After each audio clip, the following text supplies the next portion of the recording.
Happy New Year and welcome to another exciting Mickey's Roundtable adventure. That's Chinese New Year, by the way. For this episode, I headed over to the China Pavilion at the World Showcase in Epcot to celebrate this year, the Year of the Dragon. To all who come to this happy place, welcome. You wish upon a star.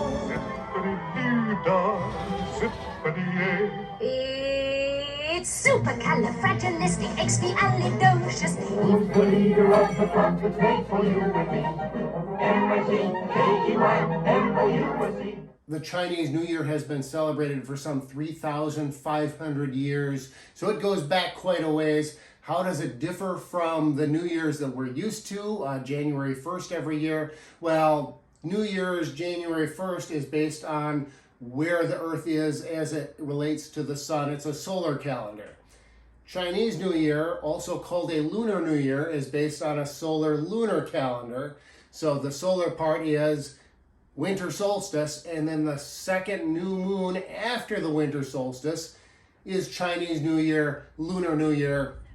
Epcot is very much an afternoon, evening park. A lot of people go for the food and drink and all of the other offerings that Epcot has. So when you get there fairly early, which I kind of did, it's pretty empty, which is nice for taking photos and not getting people in them.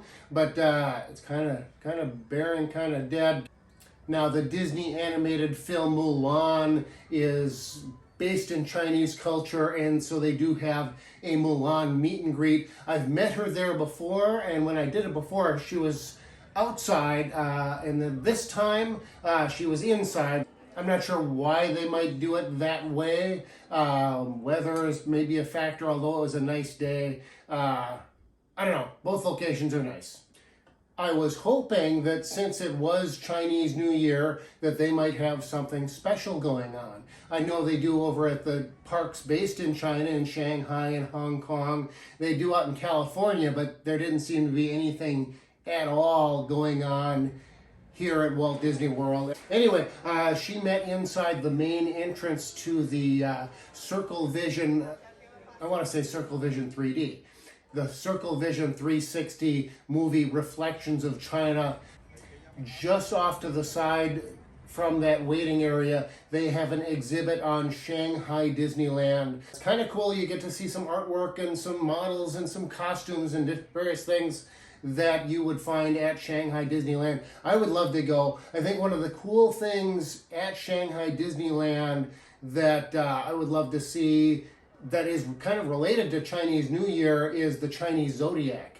In the big park area, we call it the hub here in Florida, but in that area in Shanghai Disneyland, they've got different areas represented by the 12 signs of the Chinese Zodiac, and different Disney characters represent those different animals within the Chinese Zodiac.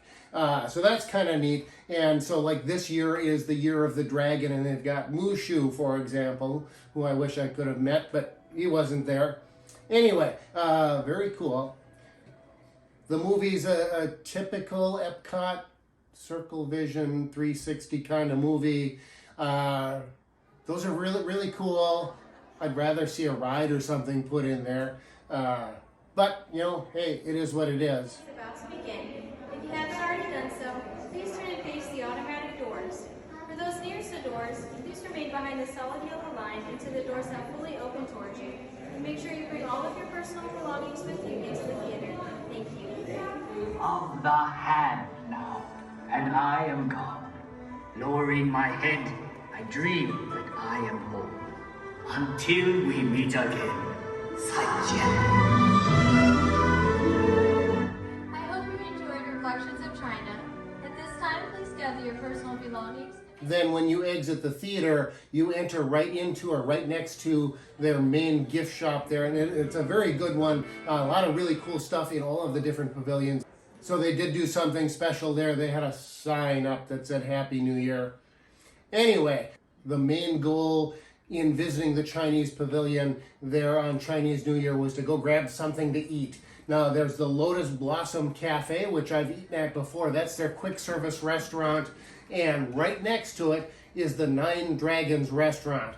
And I didn't even know what year it was going to be when I said, hey, I should do Chinese New Year. But it turns out it's the year of the dragon, and then the restaurant is the Nine Dragons. It was good.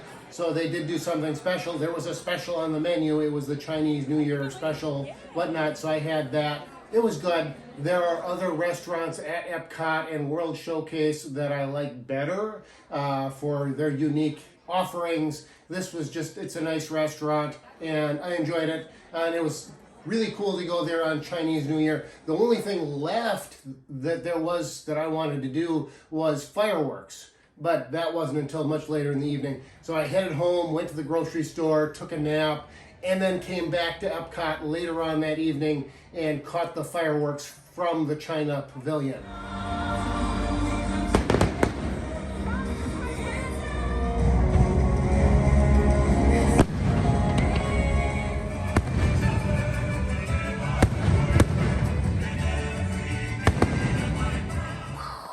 So yeah, now it's just a matter of, when I'm signing, writing checks and dating checks, I have to remember to put dragon instead of rabbit.